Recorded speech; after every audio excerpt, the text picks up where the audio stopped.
இளம் தலைமுறையினர் இந்த காலத்தில் செல்போனிலும் ரீல்ஸ் மோகத்திலும் மூழ்கி இந்தியாவின் தொன்மை, கலாச்சாரம் என அனைத்தையும் கொஞ்சம் கொஞ்சமாக மறந்து கொண்டிருக்கும் வேளையில் ஆந்திராவில் ஒரு இளைஞர் வெளியிட்டிருக்கும் காணொளி தற்போது இளைஞர்களையும் இந்துக்களையும் தட்டி விழிக்கச் செய்வதாக அமைந்திருக்கிறது. ஆந்திரா நந்தியால் மாவட்டத்தில் அமைந்த பழமையான கோவில் மற்றும் அற்புதமான கிணறு ஒன்று பராமரிப்பற்ற நிலையில் இருந்ததை கண்ட அந்த இன்ஃப்ளூயன்சர் இளைஞர்களை தனது காணொளி மூலமாக ஒன்று திரட்டி அந்த ஆலயத்தையும் கிணற்றையும் சுத்தப்படுத்தி மெருகேற்றி இருக்கிறார்.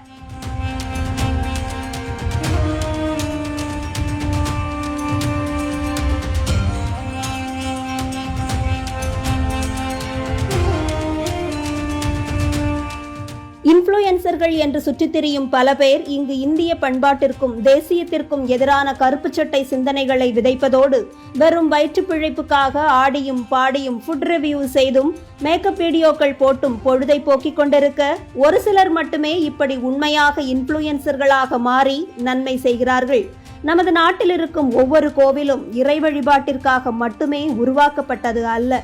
கோவில்களின் பின்னால் நமது வரலாறு, பண்பாடு, கலாச்சாரம், தொன்மை, அறிவியல் என அனைத்துமே பொக்கிஷங்களாக மறைந்து கிடக்கிறது.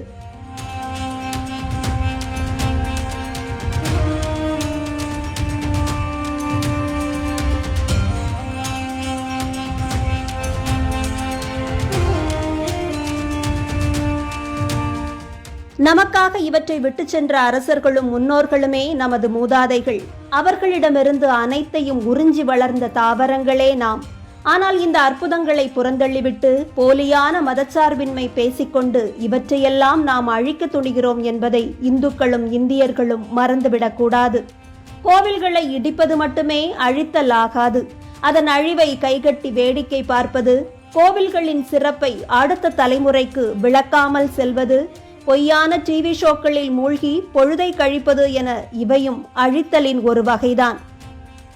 பண்டிகைகளை பற்றியும் அதன் தொன்மை கதைகள், அவை விளக்கும் வாழ்வியல் தத்துவங்கள் என உங்கள் குழந்தைகளுக்கு இதை எத்தனை பேர் சொல்லிக் கொடுக்கிறீர்கள்?